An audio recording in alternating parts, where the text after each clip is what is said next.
વર્ણિવેશ રમણીય દર્શનમ મંદહાસ રુચિરાનનાંબુજમ પૂજિતમ સુરનરોત્તમેર્મુદા ધર્મનંદનમહમ વિચિંતે.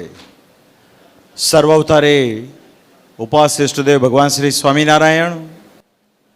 શ્રી સ્વામિનારાયણ સંપ્રદાયના સર્વોચ્ચ તીર્થધામ વડતાલ ધામને વિશે વિરાજમાન પ્રગટ પ્રમાણ આપણા આરાધ્યષ્ટદેવ ભગવાન શ્રી હરિકૃષ્ણ મહારાજ, શ્રી લક્ષ્મીનારાયણ દેવ, શ્રી ધર્મદેવ, ભક્તિમાતા વાસુદેવ, શ્રી રાધાકૃષ્ણ દેવ આદિક દેવોના પાવન સાનિધ્યમાં વિક્રમ સંવત 2081 ચૈત્ર સુધી નોમ, ખાસ કરીને આજે પૂર્ણ પુરુષોત્તમ ભગવાન શ્રી રામચંદ્રજીનો પણ પ્રાગટ્યનો દિન અને એની સાથોસાથ આપણા સ્વામિનારાયણ સંપ્રદાયના આરાધ્યષ્ટદેવ ભગવાન શ્રી હરિના પણ 244માં પ્રાગટ્ય પર્વ નિમિત્તે આયોજિત પ્રતિવર્ષ શ્રીજી મહારાજે કરેલી આજ્ઞા પ્રમાણે અમારા આશ્રિતોએ પ્રતિવર્ષ વડતાલ ધામને વિશે ચૈત્રી અને કાર્તિકી સમયમાં દૂર દેશાંતરોથી આવીને દેવના દર્શન આદિ કરવા, કથા વાર્તાનો લાભ લેવો. તે ન્યાયે આ વખતે ચૈત્રી સમયની અંદર ખાસ કરીને પીજના વિદ્વાન શાસ્ત્રી સ્વામી શ્રી હરિચરણ સ્વામી, પુરાણી સ્વામી શ્રી હરિવલ્લભદાસજી સ્વામી, એમની પ્રેરણાથી, એમની કૃપાથી, એમના આશીર્વાદથી, શાસ્ત્રી સ્વામી વિશ્વવલ્લભદાસજી સ્વામીની પ્રેરણાથી શિવરાજપુરના સોની પરિવાર અને કજરીના અશોકભાઈ આદિક ભક્તોએ આ સમૈયાનો લાભ લીધો છે. ત્યારે સમૈયામાં વક્તા સ્થાને વિરાજમાન થઈ આપ સર્વે ભક્તજનોને શ્રી હરિસ્મૃતિની દિવ્ય કથાનું રસપાન કરાવશે એવા વક્તા શ્રી પ્રિયદર્શન સ્વામીજી, સભામાં ઉપસ્થિત આપણા વડતાલ મંદિરના મુખ્ય કોઠારી સ્વામી વિદ્વાન ડૉક્ટર શ્રી સંત સ્વામી, ઉપસ્થિત શ્રી સત્સંગ મહાસભાના પ્રમુખ શ્રી નૌતમ સ્વામીજી, ખાસ કરીને ઉપસ્થિત ગોવિંદ સ્વામી પધાર્યા છે.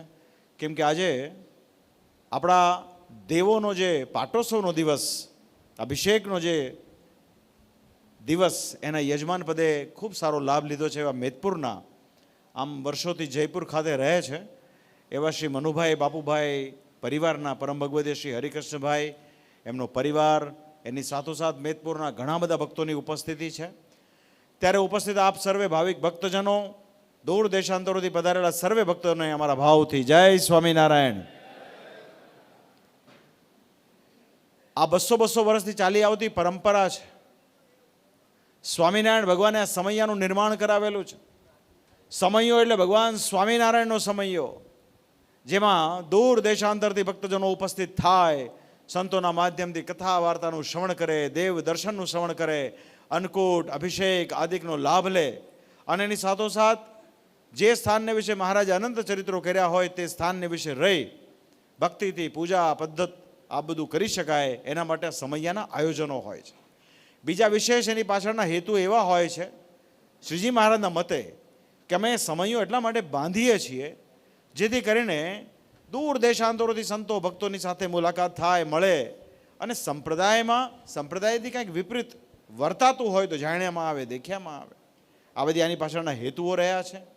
આપણે બધા આજે વડતાલ ધામમાં આ પવિત્ર સભા મંડપમાં કે જે સ્વામી પવિત્રાનંદજીએ સભામંડપ બાંધેલો છે, આપણી બધી જ બાબતો આપણા આરાધ્ય ઇષ્ટદેવ શ્રી હરિના સંદર્ભને પામેલી બાબતો છે.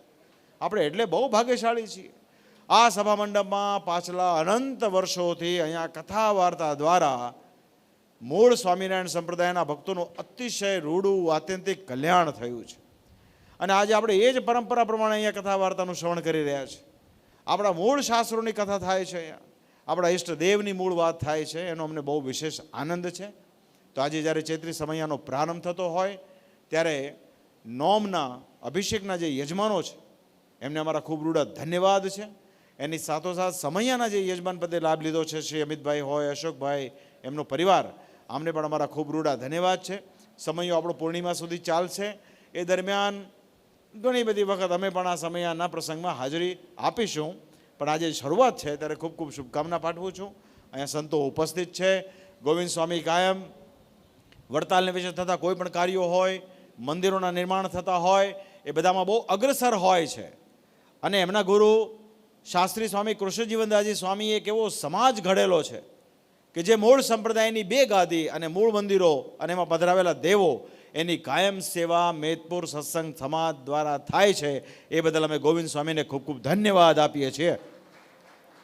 સાથોસાથ અમારા વિશ્વવલ્લભ સ્વામી બહુ નિરાળા સંત છે. એમની પ્રેરણાથી પણ આ સમયનો પ્રારંભ થાય છે ત્યારે એમને પણ અમારા રૂડા ધન્યવાદ છે. આજે રવિ સભાનું પણ આયોજન છે. ઘણા બધા કાર્યો આપણી સંસ્થાન કરતી હોય છે. આપણી સંસ્થાન નિઃશુલ્ક હોસ્પિટલ ચલાવે છે, છાત્રાલયો ચલાવે છે, સંસ્કૃત પાઠશાળાઓ ચલાવે છે. તો આ બધી બાબતો ભગવાનના મતને અનુસારે છે. શ્રીજી મહારાજ કે અમે આ ઉત્સવ સમય એટલા માટે કરાવીએ કે અંતકાળ આવે તો આ ઉત્સવની સ્મૃતિ થઈ જાય તો જીવ છે ને એ સદગતિને પામે. અને એની સાથોસાથ ઉત્સવ સમયમાં જે ભક્તો દાન આપતા હોય એ દાનનો અમારે એવો ઉપયોગ કરવો છે કે એક નાનામાં નાનો વ્યક્તિ પણ લાભાન્વિત થાય. માટે આ મહારાજનો મત છે. એ ન્યાય આજે પણ આપણા વડતાલની અંદર જે ઉત્સવ સમય થતા હોય એનો લાભ તમામને પ્રાપ્ત થતો હોય છે અને આપણા ઈષ્ટદેવની નિષ્ઠા એની ભક્તિમાં વધારો થતો હોય છે.